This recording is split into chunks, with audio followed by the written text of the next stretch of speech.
a cikin wannan ƙasa ne idan kana tare da gwamnati kana iya tafka babban laifi amma doka ba za ta hawanka ba, za ka yawo yadda ka daga dama. Idan baka tare da su kuma maganar ka ta baki kadai ta isa ta sa a turo ƙyan sanda su kame ka a duk inda kake cikin faɗin duniya. Assalamu alaikum wa rahmatullahi ta'ala wa barakatuhu. Kamar da kuka sani, sunana Idris Yakuba wanda aka sani da Idris Madaki.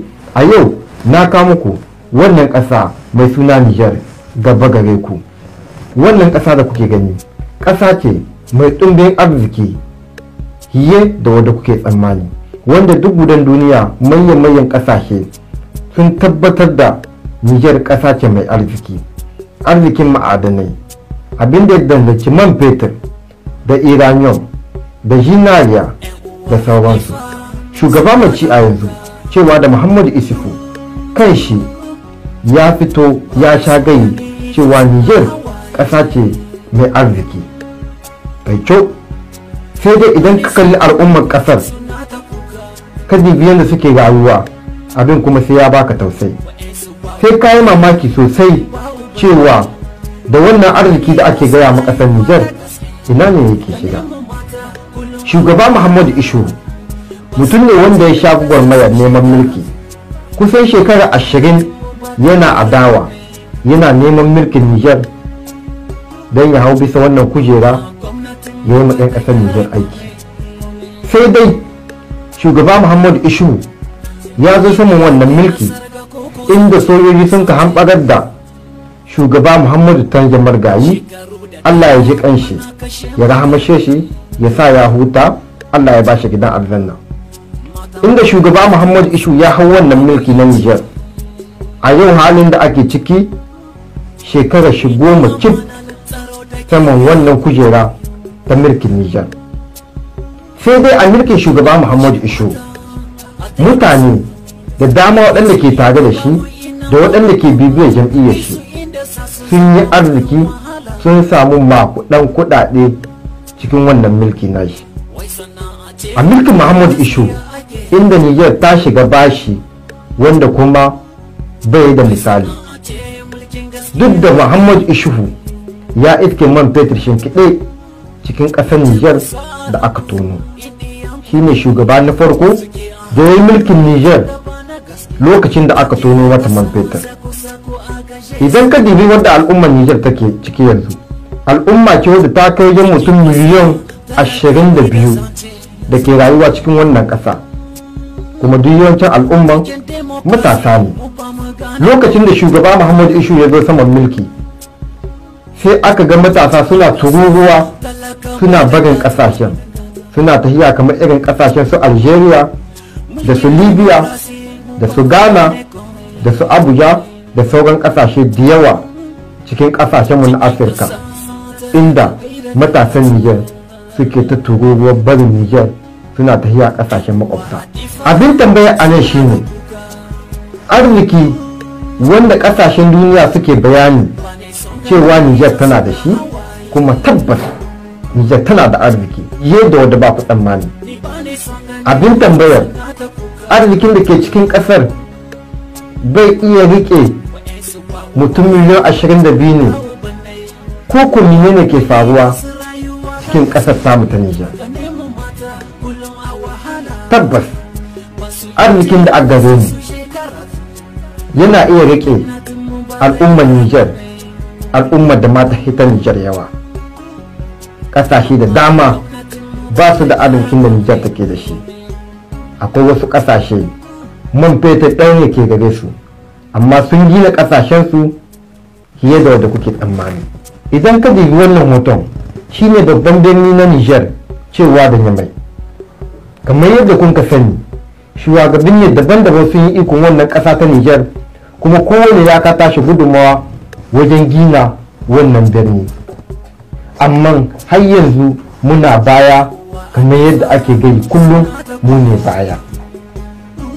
Idan ka ɗauko magana arziki, zinariyanmu, man fetur irinmu, uranium ɗinmu, ina ne yake tafiya? Shin 'yan Niger suna ke cin wannan arzikin kuma suke zanne a haka? Abincin da za su sa a baki ma da gare su. shugaban ƙasa Muhammadu Isu a halin da ake yanzu ya cika shekara 10 cif yana kaf da barin kujerar mulki.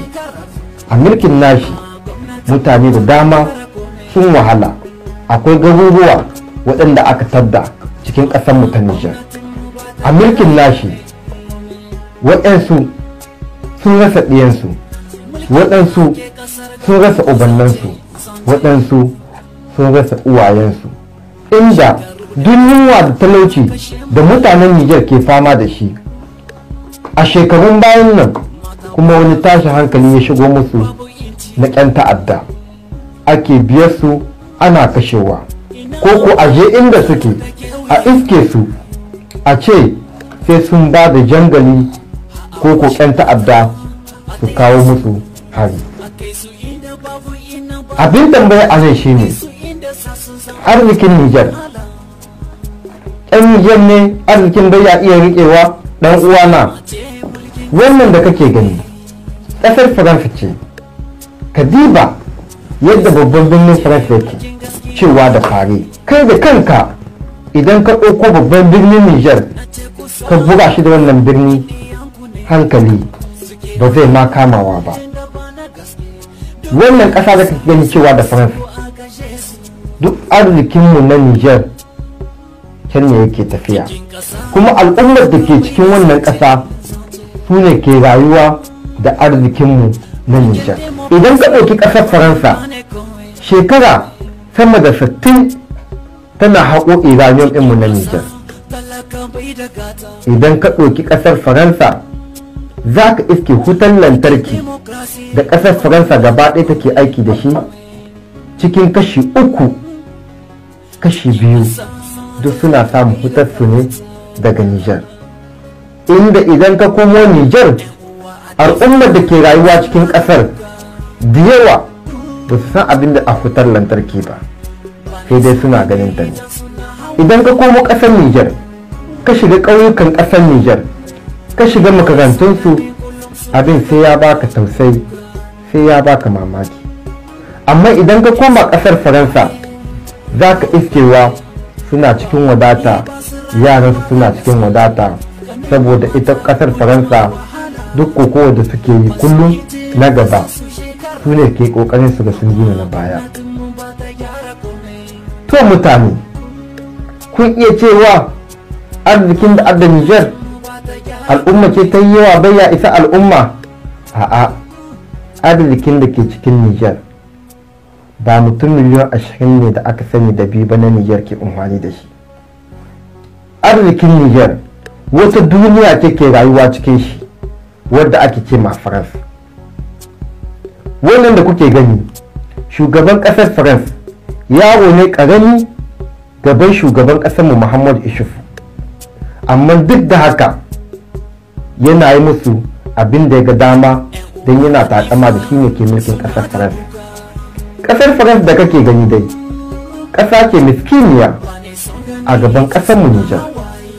Karka yi mamakin magana ta, saboda Nijar ita ce a ɗauke da Faransa, ita ce ke raya ƙasar Faransa.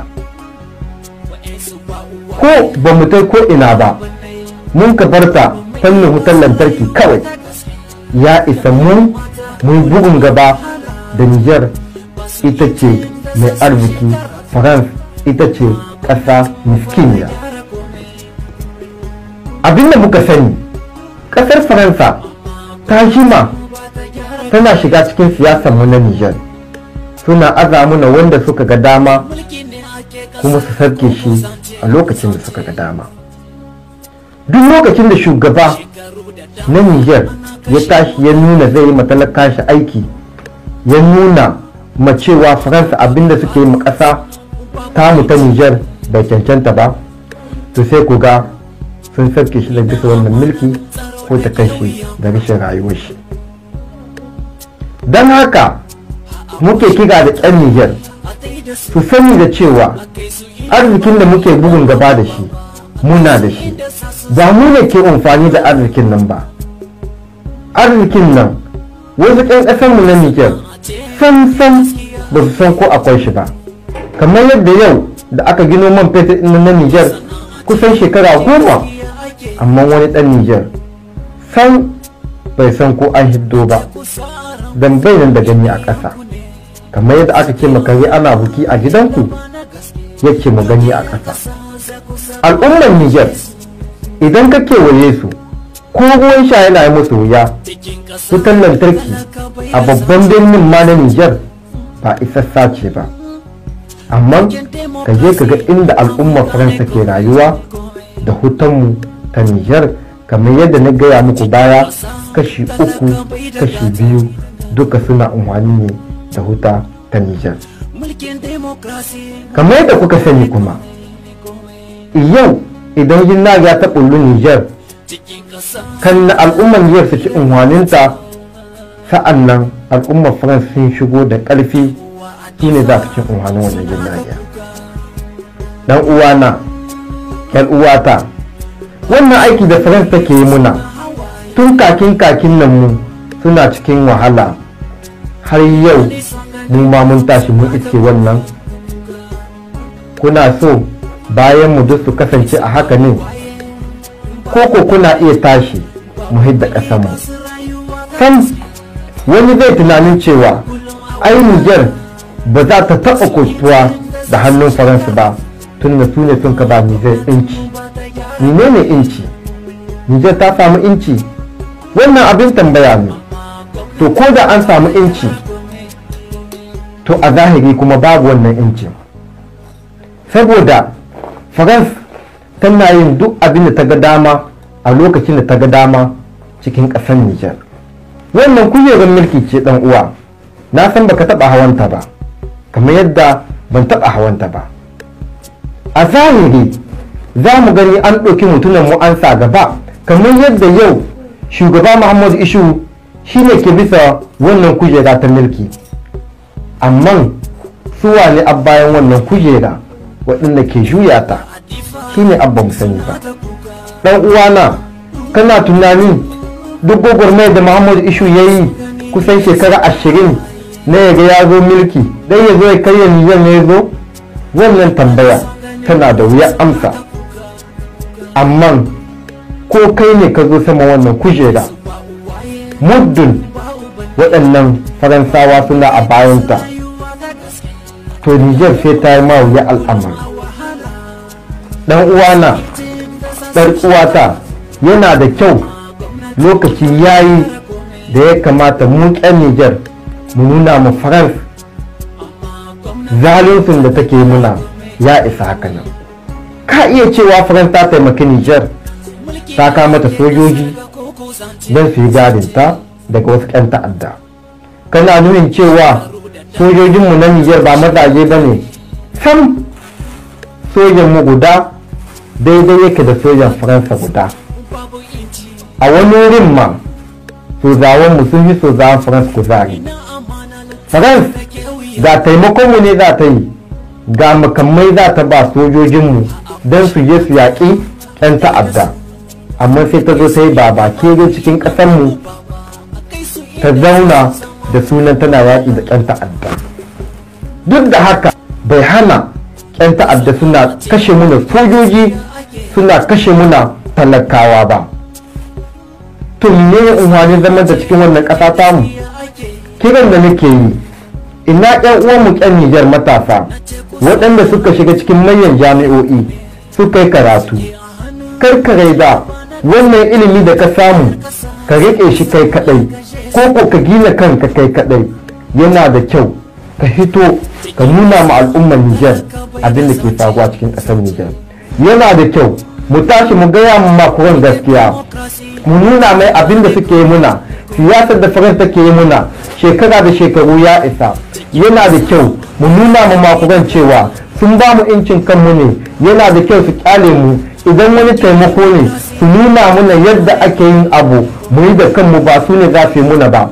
Kamar yadda Baba Canza ya gaya musu cewa idan kana son mutum ba ka kamun kihi ka bashi zagege, kana koya mai yadda ake kamun kihin ne. Matasa maza da mata ku tashi gaba ɗaya mu nuna ma Faransa cewa a yau mun gane duka wani zalunci na da mun gane duka wata sata da suke nan suna cikin ƙasar, kuma in Allah ya yarda sai mun ga bayan wannan zalunci da ke muna in Allah ya da sai mun ga bayan wannan zalunci da ke muna ko da ban gani ba da bayan mu sai sun gani sai an waye gari cikin Niger ɗan Niger ne da su kai shugaban kasa ne musu aiki idan bai yi aiki ba su tafi shi a lokacin da suka ga dama kuma su dora wanda suka ga dama a lokacin da suka ga dama